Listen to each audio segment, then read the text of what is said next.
أعوذ بالله من الشيطان الرجيم بسم الله الرحمن الرحيم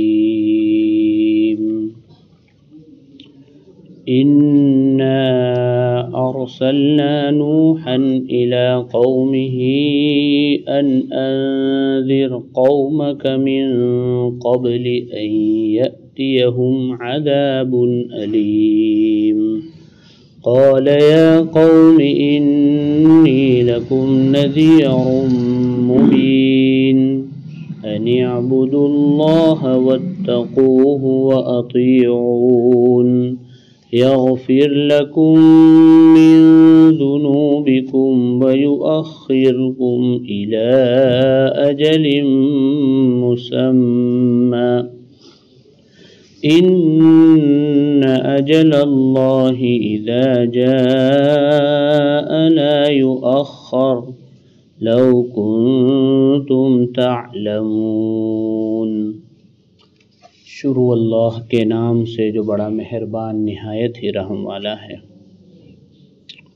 یہ سورہ نوح ہے، مکہ میں نازل ہوئی، 28 آیتیں ہیں، 2 رکوع ہے، اور اس کے اترنے کا نمبر بھی 71 ہے، 71، اور قرآن کا جو ترتیب کا جو نمبر ہے وہ بھی 71 نمبر ہے، اور یہ قرآن کی بہت اہم سورت ہے، اور یہ حضرت نوح علیہ السلام کے نام سے نازل ہوئی ہے۔ قرآن میں 28 سورتوں میں 41 مرتبہ حضرت نوح علیہ السلام کا تذکرہ آیا ہے۔ اللہ تعالیٰ نے سب سے پہلے حضرت آدم علیہ السلام کو دنیا میں پہلے انسان بھی تھے، پہلے نبی بھی تھے، ان کے بعد حابل قابل کا جو مسئلہ آیا، حابل قابل کے مسئلے کے بعد اللہ تعالیٰ نے حضرت شیس علیہ السلام کو پیدا فرمایا۔ یہ بھی بہت بڑے نبی تھے۔ پھر ان کی نسل میں حضرت ادریس علیہ السلام کو پیدا فرمایا۔ پھر اس کے بعد حضرت نوح علیہ السلام کو پیدا فرمایا۔ لیکن کہا جاتا ہے کہ جتنے بھی تھے پہلے وہ نبی تھے، حضرت آدم علیہ السلام، حضرت شیس علیہ السلام، حضرت ادریس علیہ السلام۔ نوح علیہ السلام نبی بھی تھے اور رسول بھی تھے۔ نوح علیہ السلام کا زمانہ لمبا تھا۔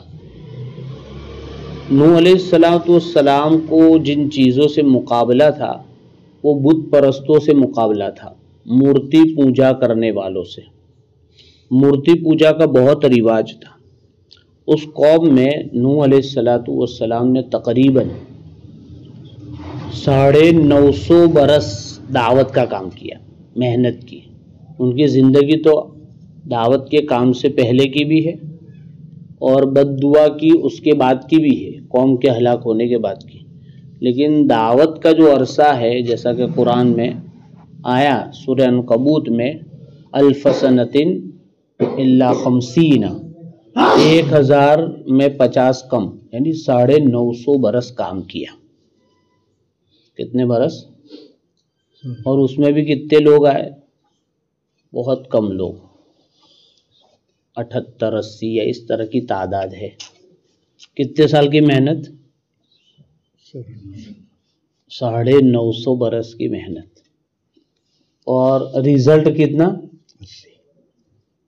یعنی 1 سال کا بھی ایک خاندان نہیں ہوا، ایک فیملی نہیں ہوئی، لیکن کام مسلسل کیا۔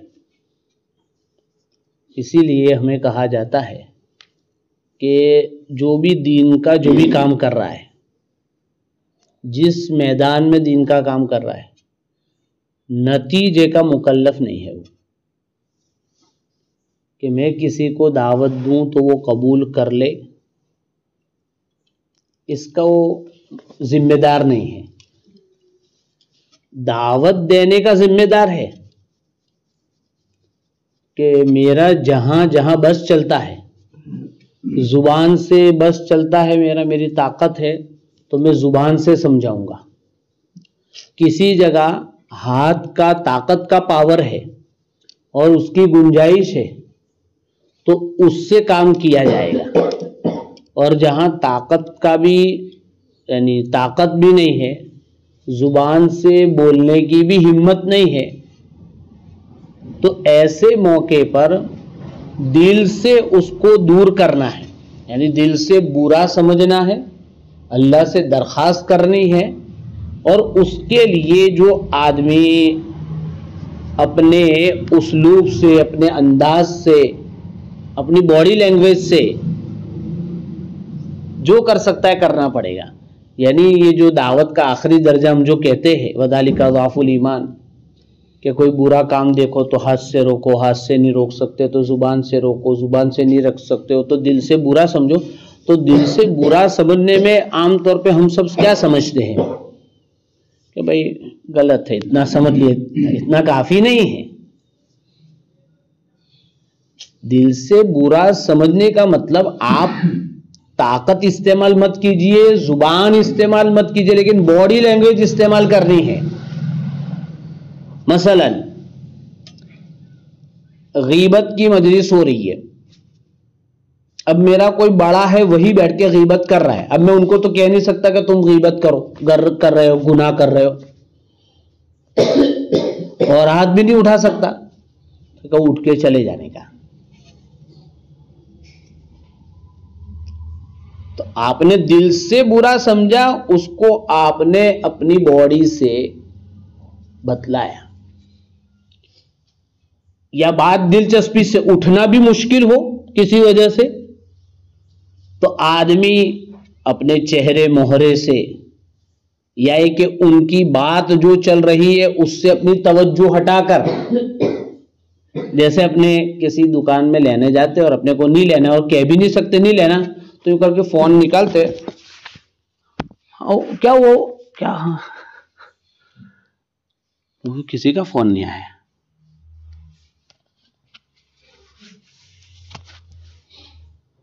تو یہ آدمی تاکہ وہ تو سمجھ ہی جانے والے کیا کر رہا ہے یہ، لیکن وہ بھی کچھ نہیں بولے گا۔ تو آدمی کو یعنی جو طاقت ہے اس کا استعمال کرنا ہے، لیکن نا امید نہیں ہونا ہے۔ وہ تو اللہ تعالیٰ نے 950 برس کے بعد حضرت نوح علیہ السلام کو کہا کہ اب یہ ایمان لانے والے نہیں ہیں، اب دعا کی تب جا کے عذاب آیا، لیکن 950 سال تو کام کیا۔ حضور پاک صلی اللہ علیہ وسلم کو کہا کہ آپ ان کو سمجھاؤ نہ سمجھاؤ سب برابر ہے، لیکن یہ نہیں کہا کہ سمجھانا چھوڑ دو۔ سمجھانے کے بارے میں تو اللہ نے کہا وذکر، سمجھاؤ، نفع مومن کو ہوگا اور کسی کا مقدر میں اس کو بھی ہوگا۔ تو آدمی اپنا جو کر سکتا ہے وہ تو کرنا ہی کرنا ہے، اس کو چھوڑنا نہیں۔ تو یہ نبیوں میں استقامت ہوتی ہے۔ نبیوں میں کیا ہوتی ہے؟ میرا اب چونکہ ہم سب کمزور لوگ ہیں، کسی کو 2-3 مرتبہ کہا نہیں سنتا ہے، جانے دو یار، کیا کرنے کا، 3 مرتبہ میں اپنے تھک جاتے ہیں۔ نبی اتنے جلدی مایوس نہیں ہوتے۔ تو نبیوں کی دعوت جو قرآن میں ذکر کی گئی ہے اسی لیے کی گئی ہے کہ ہم بھی اس طریقے کو اپناوے، اور جب اس طریقے کو اپنایا جائے گا تو انشاءاللہ کامیابی ملے گی۔ کیا ملے گی؟ کامیابی ملے گی۔ ہاں ایک چیز ہے کہ کسی کی ہدایت میرے اور آپ کے ذمے نہیں ہے، نبی کے ذمے بھی نہیں تھی، لیکن محنت کے ذمہ دار ہیں ہم۔ اور محنت کیسی؟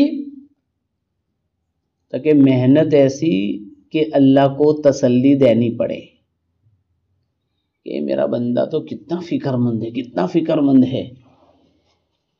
تو نبی کو تو وحی کے ذریعے تسلی دی جاتی تھی، اب میرے اور آپ کے اوپر تو وحی آنے والی نہیں ہے، تو اللہ خود بخود ایسے کچھ حالات دکھائیں گے جس کی وجہ سے تسلی ہوگی۔ اسی کو کہتے ہیں ادھر بارش گرتی ہے اور نمک میں بھیج آتا ہے، تو اللہ تسلی اس طرح دیتا ہے۔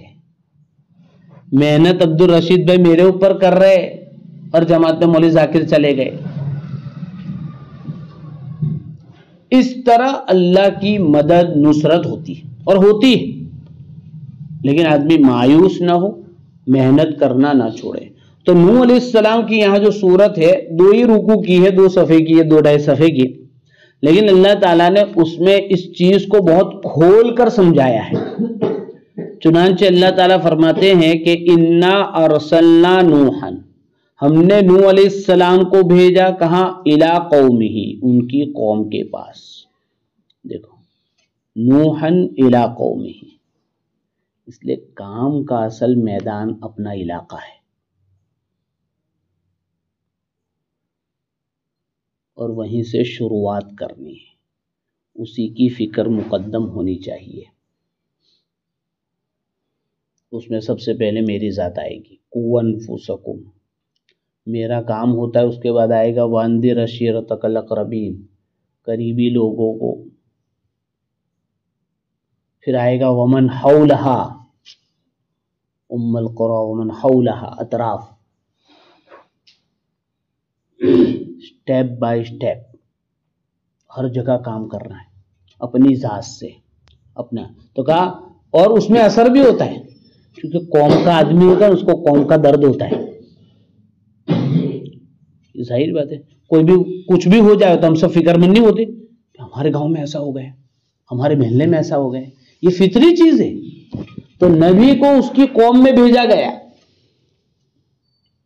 اس لیے قوم کے لوگوں کا، چاہے وہ دعوت کے ساتھ ہو، علماء ہو، مفتیان ہو، ان کا پہلا میدان اپنا علاقہ ہے، اور چونکہ وہ اپنی قوم کے نوک و پلک سے واقف ہے، ان کے جذبات اور مزاج سے واقف ہے، ان کے غصے، ان کی نرمی کے موقعوں کو جانتا ہے، تو آدمی کو مزاج شناسی جو ہوگی اس کی وجہ سے موقع شناسی بھی آ جائے گی اور بہت اچھا کام ہوگا۔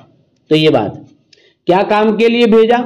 انذر قومک، کہ اپنی قوم کو باخبر کرے۔ کیا کرے؟ باخبر۔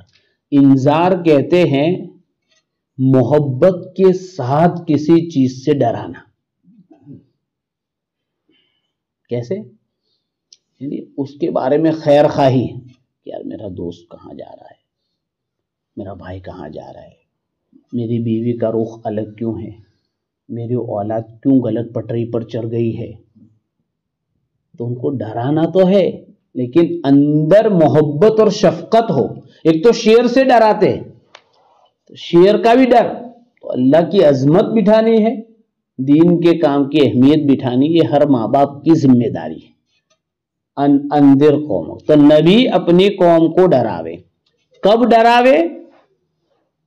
ریلا آوے تب نہیں، من قبل ان یأتیہم عذاب علیم، قوم پر اللہ کی پکڑ آ جاوے اس سے پہلے ان کو باخبر کرنا ہے۔ پکڑ آتی ہے تو سب سمجھ جاتے ہیں، اللہ کی پکڑ کے انداز الگ الگ ہے۔ اللہ ہمیں اپنی ہر قسم کی پکڑ سے ہماری حفاظت فرماوے۔ کبھی اپنوں کے ذریعے پکڑواتا ہے، کبھی غیروں کے ذریعے پکڑواتا ہے، اور کبھی کس انداز میں، کبھی آرتھک اعتبار سے، معیشت کے اعتبار سے، اکانومی کے اعتبار سے پکڑ لیتا ہے۔ اس کے پکڑنے کے انداز الگ الگ ہے۔ وَلِلَّهِ جُنُودُ السَّمَاوَاتِ وَالْأَرْضِ، آسمان اور زمین میں اللہ کے کئی فوجیں ہیں۔ ان یأتیہم عذاب علیم، کہ اس قوم کے پاس دردناک عذاب آوے اس سے پہلے۔ اچھا اب کیسے سمجھانا ہے؟ قال یا قومی، نوح علیہ السلام نے کہا اے میری قوم۔ جب بھی ہم کسی کو دین کی دعوت دیں گے، دین کا جو بھی کام کریں گے، اس کی جو لینگویج ہوگی، زبان ہوگی، وہ اپنائیت کی ہوگی، مانوس زبان۔ او میرے بھائی، او میرے دوست، او انداز نہیں ہے۔ ہم کون ہوتے ہیں؟ ایسا اسلوب اختیار کرے، قریب آوے انداز۔ موسیٰ علیہ السلام اور ہارون علیہ السلام کو کہاں بھیجا تھا؟ فرعون کے پاس۔ فرعون کیسا تھا؟ کہ خطرناک آدمی، ظالم آدمی، کیسا آدمی؟ ظالم آدمی. لیکن کیا کہا بھائی؟ نرمی سے بات کریو، نرمی سے بات کرو. تو اپنائیت کیا کہنا ہے ان کو؟ انی لکم نذیر مبین، میں دودھ کا دھویا ہوا ہوں یہ نہیں کہنا ہے. میں نے ٹوپی جبہ پہنی ہے، میں مصلی پہ چڑھتا ہوں، میں سبق پڑھاتا ہوں، مدرسے کا مول صاحب ہوں، تو میں دودھ کا دھویا ہوا ہوں یہ نہیں کہنا ہے. کیا کہنا ہے؟ میں تم کو ایک چیز سے باخبر کر رہا ہوں. اور باخبر اشاروں میں نہیں، واضح انداز میں اس کو سمجھ میں. آپ ایک چیز کسی کو سمجھا رہے اور اس کے بھیجے میں اتر ہی نہیں رہی، وہ اس کا مطلب ہی نہیں سمجھ رہا ہے، تو یہ سمجھانا نہیں ہوا. نذیر مبین، ایسا سمجھانا بل جو سمجھ میں آ جاوے. اس لیے نبی صلی اللہ علیہ وسلم فرماتے تھے انا النذیر الاریان. اریان عربی میں کس کو کہتے ہیں؟ بالکل مطلب کپڑا نہ ہو. تو کہا میں کھلم کھلا صاف سمجھانے والا ہوں، ایسا صاف سمجھانے جس میں کوئی پیچیدگی نہ ہو، آدمی سمجھ ہی نہ پاوے. انا النذیر الاریان. اب بات کیا ہوگی؟ ان اعبدوا اللہ. سب سے پہلی بات اللہ کو ایک مانو، اس کی عبادت کرو. یہ دعوت وَلَا إِلَٰهَ إِلَّا اللَّهِ. تو اللہ کی عبادت سے پہلے اس کی پہچان ہے. تو اللہ کی پہچان ہوگی، خود بخود جھکے گا. جس کو آدمی پہچانتا ہے صاحب آئے تو سلام مارتے لوگ، اس کی وردی کو دیکھ کر سلام مارتے. تو کیا ہوا تھا کہ اس کو پہچانتے ہیں. دوسرا کام وَاتَّقُوهُ، اللہ کا ڈر رکھنا ہے. وَأَطِيعُونِ، اور میں جو سمجھا رہا ہوں اس کی اطاعت کرو. یہ تین کام، اللہ کی عبادت، اللہ کا تقوی اور نبی کی اطاعت. اس لیے کہ اللہ کو پہچاننا اور اللہ تک پہنچنے کا راستہ ہی نبی ہے. فائدہ کیا ہوگا؟ تاکہ سب سے بڑا فائدہ یغفر لکم من ذنوبکم، اللہ گناہ معاف کر دیں گے، یعنی جنت ملے گی. تو فائدہ بتانا پڑے گا. دنیا ایڈورٹائز کرتی ہے، کرتی نہیں کرتی؟ خالی جہنم سنانا کافی نہیں، جنت سنانا ضروری ہے، تو بیلنس رہے گا. جہنم ہی سناتے رہیں گے تو لوگ نا امید ہو جائیں گے، جنت ہی سناتے رہیں گے لوگ بے خوف ہو جائیں گے. اس لیے قرآن نے دونوں کو ساتھ لیا ہے، جنت بھی آنی چاہیے، دوزخ بھی آنی چاہیے.